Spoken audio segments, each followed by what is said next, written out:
बहू संस्कारी ननद। शोभा की इकलौती बेटी साहिल ने एक फैशनेबल लड़की विभा से लव मैरिज कर ली और उसे अपने घर ले आया। उसकी माँ ने दोनों को देखा तो बोलने लगी, अरे साहिल, ये किस नाटक वाली को ले आया तू? और इसने ये इतने छोटे कपड़े क्यों पहन रखे हैं?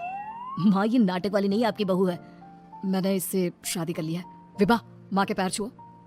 कम ऑन साहिल, मैं किसी के पैर नहीं छू सकती। विभा, ये हमारा कल्चर है, घर के बड़ों के पैर छूते हैं। ओके साहिल। विभा जैसे ही शोभा के पैर छूने के लिए झुकी तो शोभा ने उसे डांटते हुए कहा, चल हट यहाँ से, दूर हो जा मेरी नजरों से। न जाने कहाँ से इसे उठा लाया है। तेरे लिए लड़कियों की कमी थी क्या जो ऐसी लड़की को ले आया? हमारे घर के संस्कारों के बारे में तो सोच लेता, लोग क्या कहेंगे? माँ आप भी कैसे पुराने जमाने की बात कर रही हो? आप कपड़ों और भाषा से किसी के संस्कारों को जज नहीं कर सकती। साहिल ने अपनी माँ को समझाने की बहुत कोशिश की लेकिन वो कहाँ कुछ मानने वाली थी। शोभा अपनी बहू के कपड़ों और स्टाइल की वजह से हमेशा उसके कैरेक्टर पर टिप्पणी करती रहती। एक दिन विभा अपनी सास के लिए चाय बनाकर लाई। गुड मॉर्निंग मॉम, ये आपकी टी।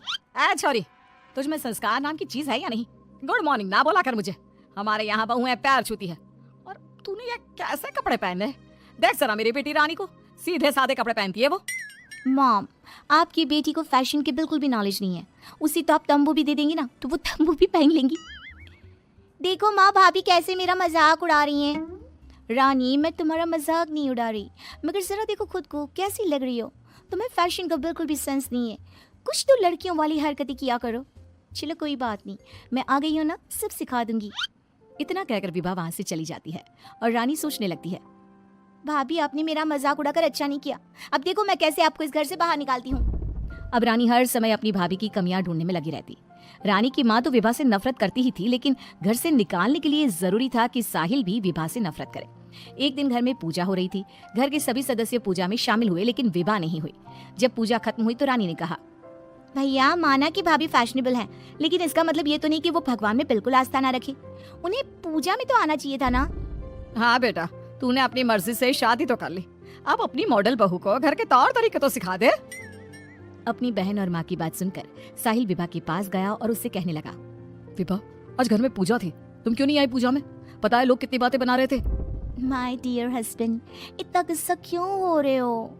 जरूरी नहीं कि भगवान को खुश करने के लिए पूजा में शामिल होना पड़े।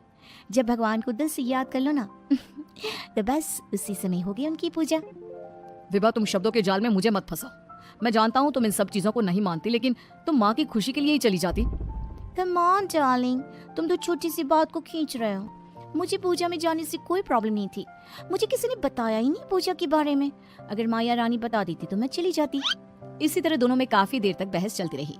अब विभा की ननद और सास किसी न किसी बात पर दोनों का झगड़ा करवाती रहती। जो भी शोभा के घर आता तो वो उसके सामने अपनी बेटी और बहू की तुलना करती। एक दिन उनके घर पर उनकी पड़ोसन आई। शोभा बहन, कैसी हो? कहाँ है आपकी फिरंगी बहू? अरे घूम रही होगी आधे कपड़े पहनकर कहीं। जब से आई है जीना हराम कर दिया है। शोभा बहन, वैसे जो भी हो, आपके बेटे साहिल ने ऐसी लड़के से शादी करके सही नहीं किया। आपके घर में सब कितने संस्कारी हैं। आपने अपनी खुद की बेटी की कितनी अच्छी परवरिश की है, और आपकी बहू, उसके तो पूरे मोहल्ले में चर्चे हैं। हाँ बहन, बात तो सही कह रही हो। एक मेरी बहू है जिसे ना बात करने का तरीका आता है, ना कपड़े पहनने की तमीज है, और एक मेरी बेटी है, संस्कारी, सुंदर, सुशील, सर्वगुण संपन्न है मेरी बेटी। आप तो जल्द से जल्द बस अपनी बेटी की शादी करने के बारे में सोचो। कहीं ऐसा ना हो कि आपकी बहू के चक्कर में आपकी बेटी से कोई शादी ही ना करे। पड़ोसन की बात शोभा के दिमाग में बैठ जाती है और वो रानी के लिए रिश्ता ढूंढना शुरू कर देती है। एक दिन शोभा की तबीयत अचानक खराब हो जाती है। माँ, क्या हो गया है आपको? आप दिन भर अपने कमरे में लेटी क्यों रहती हो? अरे पता नहीं बेटी क्या हो गया है, कई दिन हो गए बुखार आ रहा है। माँ, आपको डॉक्टर के पास जाना चाहिए, ऐसे तो आपकी हेल्थ खराब होती जाएगी। ओ अंग्रेजन, अपनी अंग्रेजी अपने पास रख। माँ किसी डॉक्टर के पास नहीं जाएगी। मैं अभी माँ को काढ़ा बना कर देती हूँ, माँ बिल्कुल ठीक हो जाएंगी। लेकिन रानी, डॉक्टर ब्लड टेस्ट करके बता देगा कि मॉम का फीवर क्यों नहीं उतर रहा। इसी तरह कई दिन हो गए। शोभा का बुखार उतरने का नाम नहीं ले रहा था और रानी उन्हें डॉक्टर के पास जाने नहीं दे रही थी। एक दिन विभा रानी को बिना बताए शोभा को डॉक्टर के पास ले गई। शोभा को 4-5 दिन हॉस्पिटल में रहना पड़ा। इसी बीच विभा ने अपनी सास की बहुत देखभाल की, लेकिन रानी एक बार भी अपनी माँ से मिलने नहीं आई। बहू, मेरी इतनी ज्यादा तबीयत खराब थी, लेकिन रानी मुझसे एक बार भी मिलने नहीं आई। डोंट वरी मॉम, घर में कोई नहीं है ना तो वो घर में ही रहती है। अब डॉक्टर ने बोला है कि आप घर आ सकती हैं, तो आप ज्यादा सोचिए मत। अब शोभा को पहली बार अपनी बेटी और बहू के संस्कारों के बीच का अंतर पता चला। शोभा अपनी बहू को प्यार करने लगी। एक दिन शोभा ने विभा से कहा, बहू आज शाम को लड़के वाले रानी को देखने आ रहे हैं। रानी और तुम बाजार चली जाओ, खाने का कुछ सामान और रानी के लिए अच्छी सी साड़ी लेकर आना। माँ मैं भाभी के साथ नहीं जाऊंगी, वो साड़ी दिलाने की जगह कोई स्कर्ट या जींस दिलाकर ले आएंगी। बहू तो इसे साड़ी ही दिलाकर लाना, ठीक है कि मैम। रानी और विभा मार्केट के लिए निकल जाती हैं, लेकिन रास्ते में बहुत ट्रैफिक था। पूछने पर पता चला कि कार का एक्सीडेंट हो गया है। विभा और रानी ने कार के पास जाकर देखा तो एक लड़का बहुत बुरी तरह से जख्मी पड़ा था। कोई उसकी मदद नहीं कर रहा था। लोग खड़े होकर बस तमाशा देख रहे थे। विभा ने उस लड़की की मदद करना चाहा तो रानी ने उसे रोकते हुए कहा, भाभी ये क्या कर रही हो? जब कोई इसकी मदद नहीं कर रहा तो हम क्यों करें? रानी ये क्या बोल रही हो तुम? अगर हमने इसकी हेल्प नहीं करी तो ये मर सकता है। लेकिन भाभी पुलिस का झंझट कौन संभालेगा? पुलिस उल्टा हमसे ही सवाल जवाब करेगी। वो सब बाद में देखेंगे, पहले इसे हॉस्पिटल पहुंचाते हैं।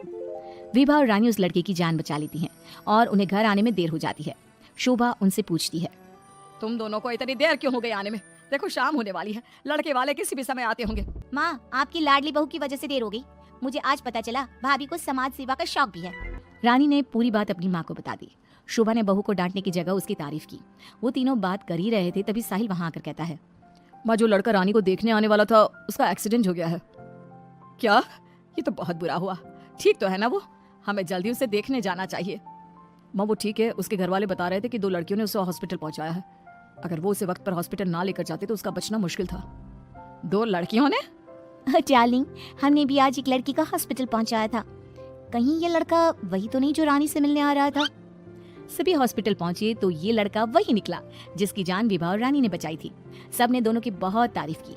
रानी ने अपनी भाभी से माफी मांगते हुए कहा, भाभी मुझे माफ कर दो, मैंने हमेशा आपको गलत समझा।